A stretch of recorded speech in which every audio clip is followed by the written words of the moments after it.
Je suis béni. Amen. Le thème de ce jour, c'est qui sera enlevé. Tu vas partir sur la maison. Qui sera enlevé. Qui va partir au paradis. Qui? Sur la terre des hommes. Quels sont ceux qui peuvent avoir la capacité sur les Saintes Écritures pour aller au paradis? Plein d'églises existent sur la terre, fabriquées des mains humaines. Alors que Seigneur Jésus-Christ, avant son départ, il dit dans Luc 18:8, Dieu leur fera promptement justice. Mais, si le Fils de l'homme revient, trouvera-t-il la foi sur la terre? Mais il doit se réjouir. Les églises catholiques sont remplies. Les églises baptistes remplies. Les églises SEMA, de toutes sortes de dénominations religieuses qui prétendent se dire qu'ils adorent le véritable et réel Dieu Seigneur Jésus-Christ. Mais Jésus dit, il ne va pas trouver la foi dans leur église. Je suis béni ça. Amen. La seule église qui doit être sauvée, c'est l'église de Matthieu 7:18. Celle qui est bâtie sur la révélation de la parole. C'est celle qui est peut-être 3, verset 10, verset 11, qu'on va lire. Qui est posée sur le fondement posé par les apôtres et les prophètes Jésus-Christ, qui est dans la pierre angulaire, selon Éphésiens 2:9 à 20. C'est celle qui est basée sur Galates 1:6 à 9. Qui n'a pas d'autre évangile que l'évangile prêché par les apôtres de Jésus-Christ. Et de nos frères, donc bien aimé, le frère Paul. Que je peux dire ça? C'est ça. Paul dit, j'ai posé le fondement comme un sage architecte. Si quelqu'un veut bâtir une église qui appartient au Seigneur Jésus-Christ, il faudrait qu'il bâtisse sur le fondement que j'ai posé. Or, le fondement qu'il a posé de l'église s'appelle Éphésiens 2:9 à 20. Qui est l'évangile donc que les apôtres du Seigneur Jésus-Christ ont prêché. Et les prophètes du Nouveau Testament ont prêché. Et ont prêché quoi? La pierre angulaire qui est Jésus le Christ lui-même. Car la pierre angulaire s'appelle quoi? Le Seigneur Jésus-Christ. Je suis béni. Alors qui sera enlevé? Mais aujourd'hui, dimanche, il n'y a pas de boucan. Dans les lieux de prière, vous appelez les églises. Ça fait des sketchs. Ça fait des barils. Ça fait des... Je ne sais pas quoi dire encore. Des uniformes. Ça fait des sorties. Sorties de Dieu. Entrée de Dieu. Tous ces trucs. Même jusqu'à il fuit même dans le monde. Là, il voit quelque chose dans le monde, pareil, vraiment. Peut galvaniser les gens. Ils vont copier. Ils envoient dans le lieu de prière. Ce qui est sûr, Dieu, faut les prendre dans le paradis. Pourtant, Dieu n'est pas dans la pensée humaine.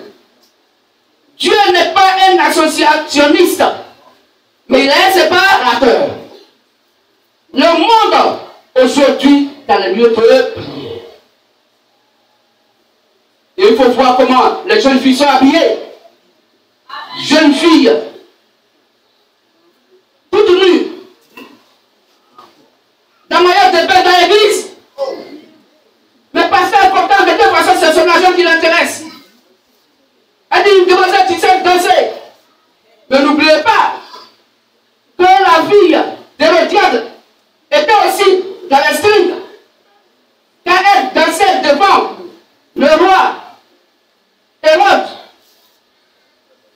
Et c'est ce jour-là que nos frères bien-aimés Jean-Baptiste, sa tête a été coupée. La fille a fait des roucascas. Quand elle fait roucascas, elle écarte un peu un pied. Le roi lui-même là, était déjà dans le vin, ivre du vin. Lui-même il est content, il dit voilà, ce soir voici un gibier que j'ai tué. Il est content. Il m'a dit vas-y, vas-y. Il était tellement servi par sa fille. Qui demande à sa vie, demande-moi tout ce que tu veux, même la moitié de mon royaume. Même la moitié de mon royaume. Et la chose est encore d'actualité aujourd'hui. Car toutes les églises dénominationnelles, l'évangile qu'ils prêchent, c'est un évangile de nudité. Évangile de nudité spirituelle. Vous le voyez. Mais évidemment, si la femme elle est nue, elle vient s'asseoir dans un lieu de prière, c'est parce que son âme est nue. C'est parce que son homme intérieur est nu que l'homme extérieur fait refléter ce qui est à l'intérieur. Raison pour laquelle notre Dieu dit que vous ne se habillez-vous décemment, car l'homme ne se nourrit pas de pain seulement, mais de toute la parole qui doit couvrir toute notre âme. Toute la vérité doit couvrir toute notre âme.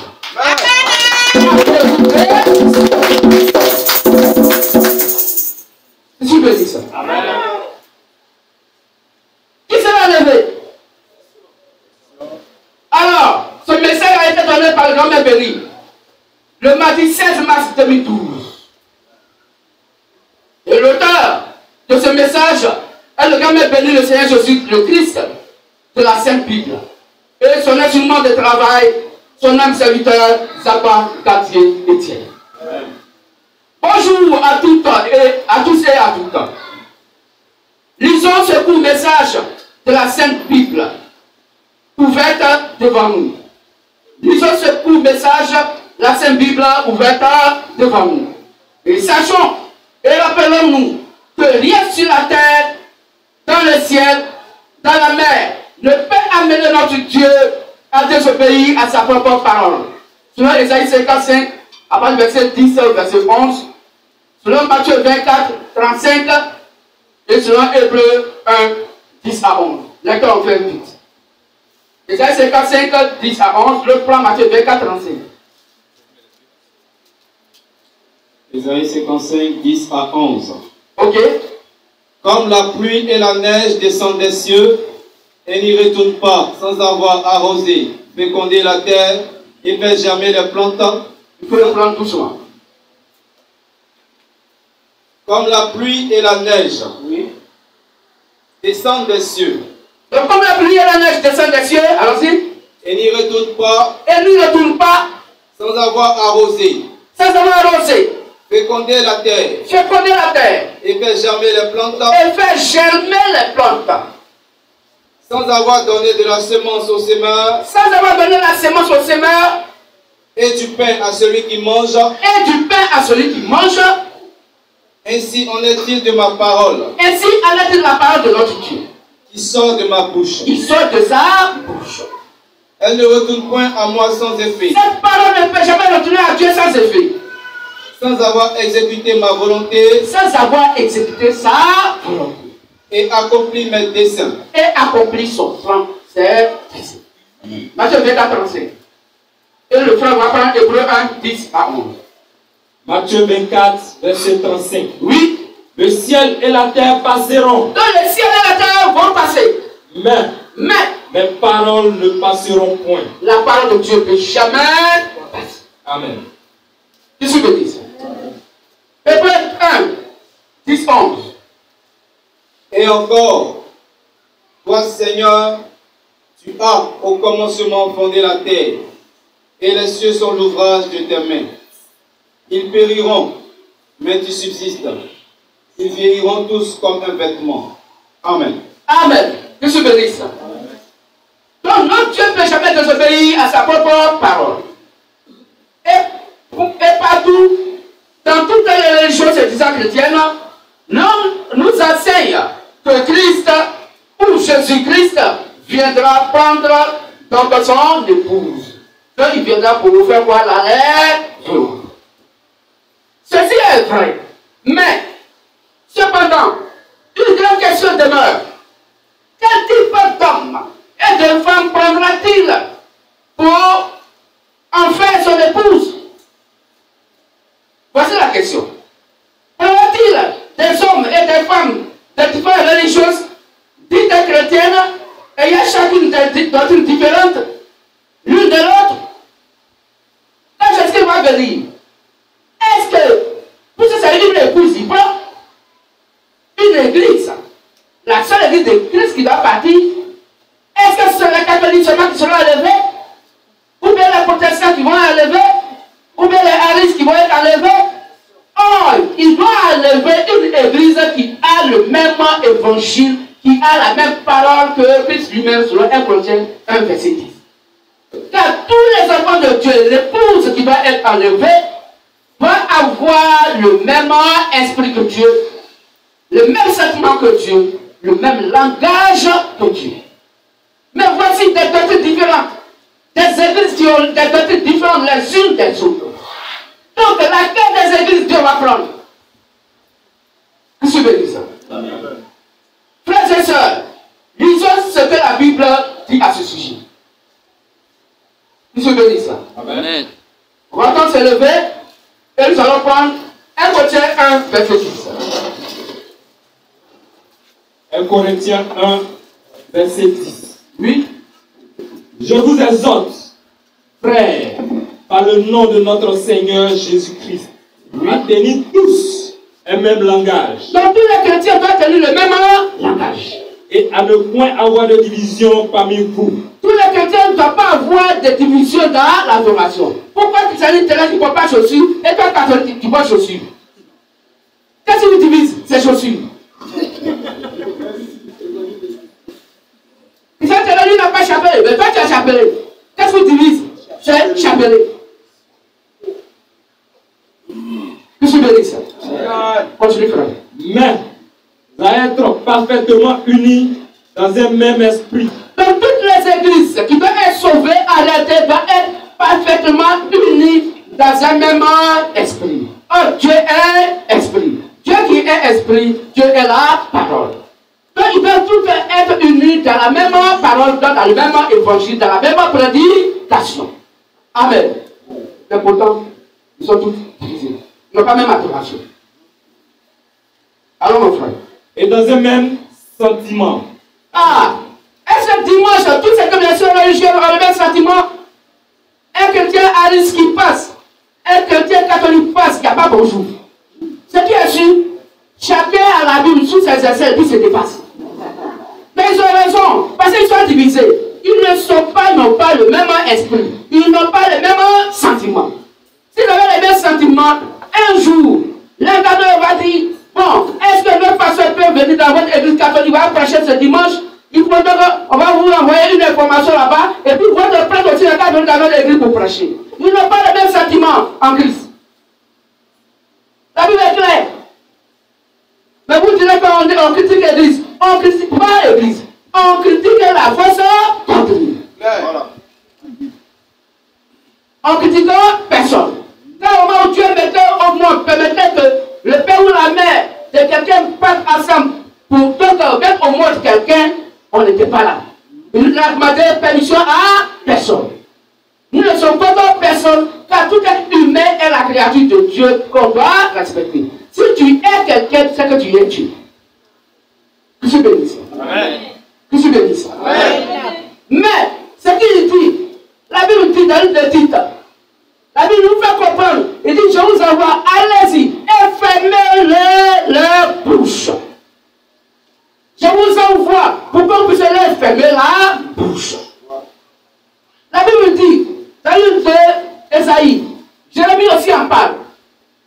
Jérémie 1, verset 4 jusqu'au verset 10. La Bible nous fait comprendre que, il dit, Jérémie, je t'envoie pour que tu puisses prêcher la parole. Pour que tu arraches, tu brûles, tu ruines et que tu replantes. Donc c'est notre rôle de replanter la parole. Continue mon frère. Qu'est-ce que tu veux dire? On va s'asseoir, s'il vous plaît. Alors voici, comment on doit réparer l'église de Christ. Si le commandement de Dieu, selon 1 Corinthiens 1, verset 10, n'est pas manifeste dans les lieux de prière habituellement appelés les églises, c'est que ce sont des synagogues des églises de Satan. Car l'église de Christ dans le monde entier est reconnue par le même évangile. Amen. C'est pourquoi ce que nous prêchons aujourd'hui ici, en Côte d'Ivoire, à Cocody, c'est le même évangile que nos frères prêchent à Yamoussoukro, à Galoa, partout dans le monde entier. Amen. C'est le même évangile. C'est la même doctrine. Il n'y a pas de division. C'est exactement le même évangile. C'est le même fondement qui est posé. Chacun dépose seulement la brique sur le fondement pour que le corps de Christ puisse croître. Que je bénisse ça. Amen. Alors,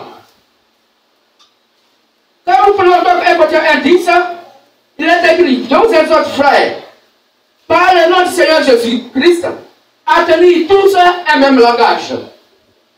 Et ne point avoir de division parmi vous, mais à être parfaitement unis dans un même esprit et dans un même sentiment. Et quand nous prenons Matthieu 25, 1 à 6, voilà ce qui est écrit. Il est écrit ceci. Alors le royaume des cieux, le royaume des cieux sera semblable à 10 vierges qui, ayant pris leur lampe, allaient à la rencontre de leur époux. Les folles, après leur lampe, ne prirent point d'huile avec elles. Mais les sages prirent avec leur lampe de l'huile dans des vases. Je suis béni. Alors, frères, sœurs, écoutons l'explication de Matthieu 25, 1 à 6. Quand nous prenons les Saintes Écritures, la Bible nous dit que le premier symbole, qui est donc les vierges, cela fait Corinthiens 11, 1 à 2, qu'on va lire. Nous sommes quoi? La fiancée de Christ. Sur 2 Corinthiens 11, 1 à 2, nous sommes la fiancée de Christ. Dans les 10 vierges, vierge selon Dieu, vierge pour Dieu veut dire, nous sommes la fiancée de Christ, et surtout parce que le mariage n'a pas encore eu lieu dans les airs avec le Seigneur Jésus-Christ. Donc nous sommes des vierges sur la terre. C'est pourquoi, naturellement, un homme va se marier à une femme vierge. La femme va être vierge de par les fiançailles, et quand maintenant elle est mariée avec son époux, alors elle peut maintenant faire des enfants avec lui. Amen. Amen. On peut lire rapidement. 2 Corinthiens 11, le verset 1 à 2. Oui. Oh, si vous pouviez supporter de ma part un peu de folie, mais vous me supportez, car je suis jaloux de vous, une jalousie de Dieu, parce que je vous ai fiancé à un seul époux. Vous vous présentez à Christ comme une vierge pure. Pour vous présenter à Christ comme une vierge pure. Donc nous sommes la fiancée de Christ. Nous, les 10 vierges, donc, sont des croyants et des croyantes de l'évangile du Christ. Donc, des chrétiens et chrétiennes. Vierge parce que n'ayant pas couché avec Dieu ou avec Satan. La fiancée, donc des chrétiennes, vierge parce que n'ayant pas couché avec Dieu et avec Satan. La fiancée couche avec son fiancé après leur mariage. La fiancée couche avec donc son fiancé après leur mariage. Vous voyez que c'est clair. Mais j'ai fait comme encore. Tu as fait de faire comme encore. Maintenant on dit non, venez, on va présenter la femme à Dieu.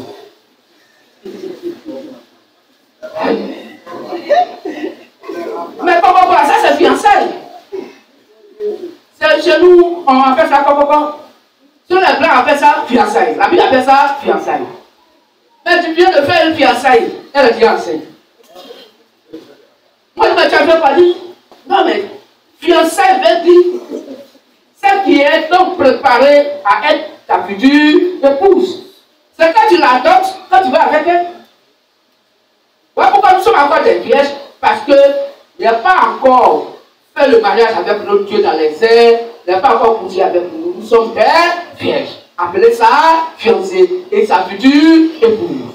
Que se bénisse. Amen. Que se bénisse. Amen. Alors, le deuxième symbole, c'est la lampe. Les 10 vierges avaient leur lampe. Quand nous lisons le livre de Psaume 105, la Bible dit que la parole de Dieu, donc, est la lampe. Car ta parole est une lampe à mes pieds, une lumière sur mes sentiers. Donc, selon la Bible, la lampe, c'est la parole de Dieu. Que les vierges donc avaient donc avec. Le troisième symbole, époux. Selon 2 Corinthiens 11, 1 à 2, qu'on a lu, Christ est l'époux des chrétiens. Le quatrième symbole, c'est lui. Quand nous prenons 1 Samuel 16, verset 13, l'huile symbolise le Saint-Esprit. Que se bénisse. symbole qui parle donc des vases. Selon Romains 9, 14 à 26, surtout le verset 21, les vases sont des êtres humains. Pourtant, nos corps sont le temple de l'Esprit de Dieu, lequel Esprit de Dieu est la parole de Dieu de la Sainte Bible. On va lire ça dans Jean 15, verset 7, et nous allons lire 1 Corinthiens 3, verset 16. Jean 15, verset 7 et 1 Corinthiens 3.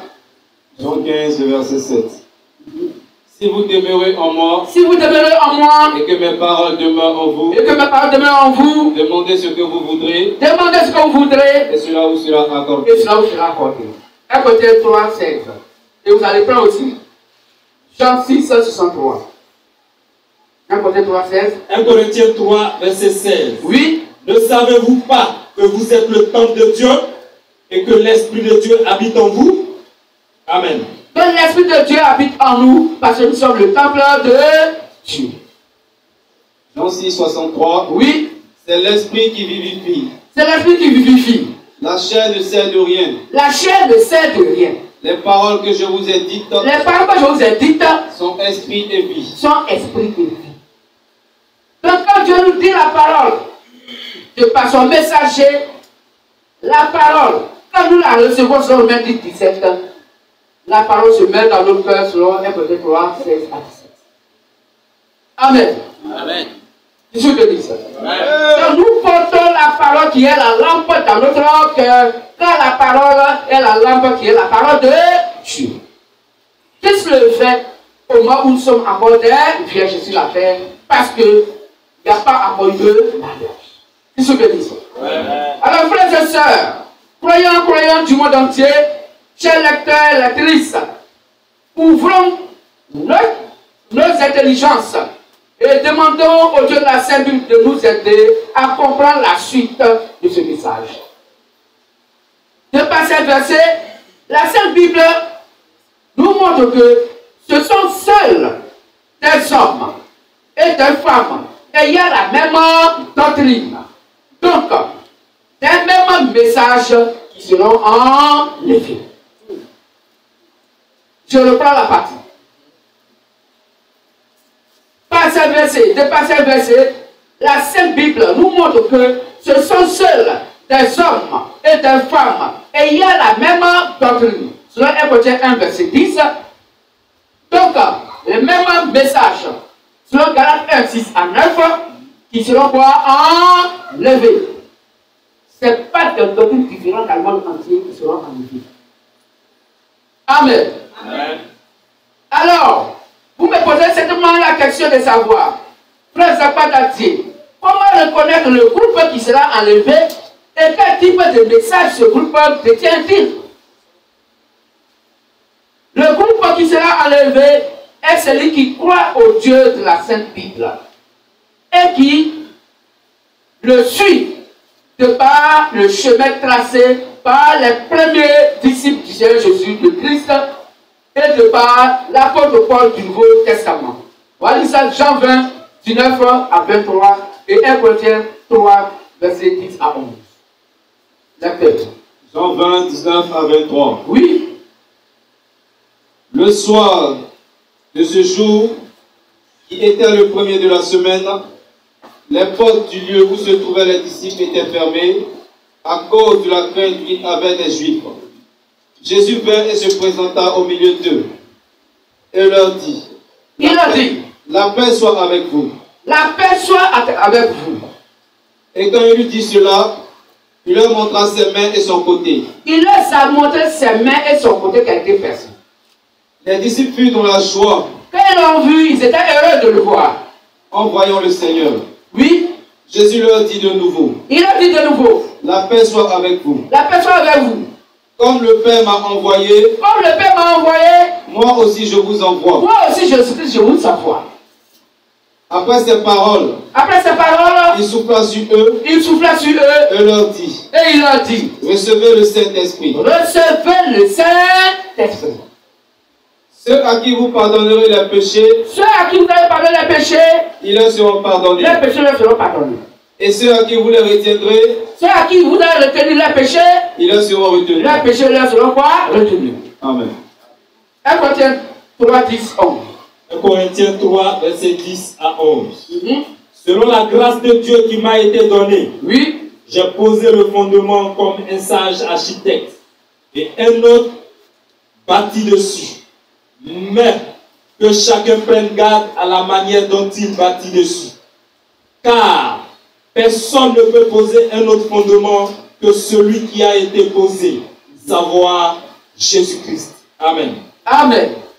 Le Christ Jésus, avant et après sa mort et sa résurrection, a confié non seulement l'évangile aux disciples appelés apôtres, mais surtout le plan du salut, selon Jean 17, 20, et Jean 20, verset 19, que nous venons de lire, au verset 23, et selon Matthieu 16, 17 à 19, il a confié donc le plan du salut à ses disciples appelés les apôtres.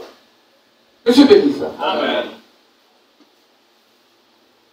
Alors, quand aux apôtres, sachant qu'ils sont les dépositaires du plan du salut des hommes, disent ceci: maudit est quiconque qui ne prêche pas l'évangile qu'ils ont prêché, selon Galates 6 à 9. L'apôtre Paul, dans 1 Corinthiens 3, 10 à 11, dit ceci: selon la grâce de Dieu qui m'a été donnée, j'ai posé le fondement comme un sage architecte et une autre personne bâtit dessus. Mais que chacun prenne garde de la manière dont il bâtit dessus. Car personne ne peut poser un autre fondement que celui qui a été posé, à savoir Jésus-Christ. Donc Paul met en garde à tous ceux qui veulent construire sur ce fondement, qu'ils fassent attention en voulant construire sur ce fondement. Que personne ne peut poser quoi un autre fondement.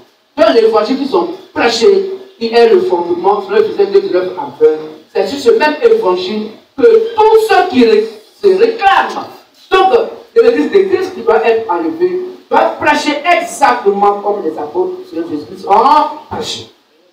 Voici l'église qui est enlevée.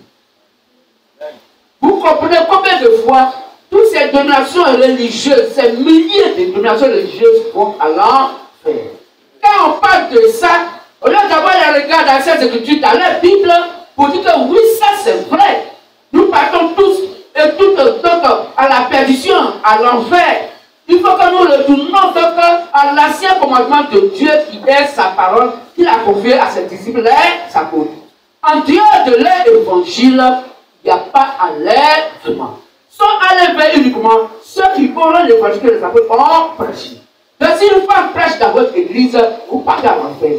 Vous n'irez pas dans l'enlèvement. La foi c'est bien mondiale vous attend. Je suis béni.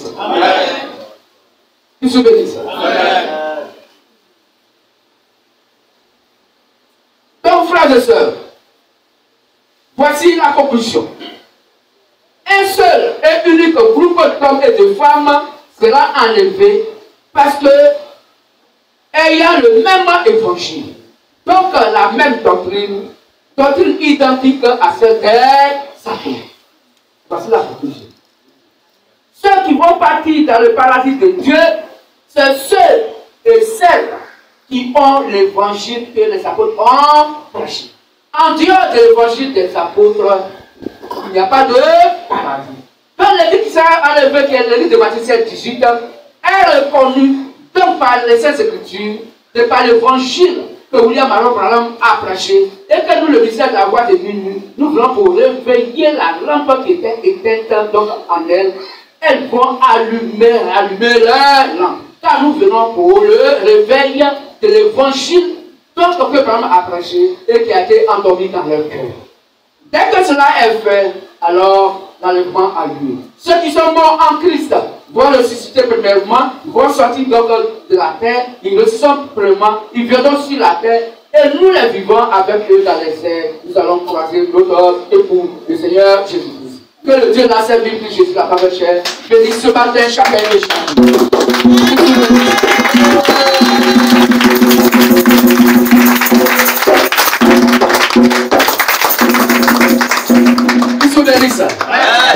Alors s'il y a un frère et une soeur qui veut accepter Christ, de parler du baptême, c'est gratuit. Après le culte, la personne peut nous trouver dans la petite salle. Nos invités, ceux qui viennent pour nous voir la première fois, notre Dieu, vous pouvez nous trouver dans la petite salle. Et ceux qui veulent voir aussi le prédicateur, peuvent venir. Il y a réunion tout à l'heure. Ok, donc tout à l'heure, on a une réunion. Si quelqu'un veut se baptiser, c'est gratuit. On ne paye rien. Il n'y a pas de baptême, il n'y a pas de baptême. Si tu n'as pas avec les Saintes Écritures et que tu as été baptisé dans une dénomination religieuse, tu dois te rebaptiser. Car tout baptême qui a été fait en dehors de l'évangile que les apôtres ont prêché est un faux baptême et n'est pas produit par le Seigneur Jésus-Christ. Je suis béni. On va se lever tous et toutes.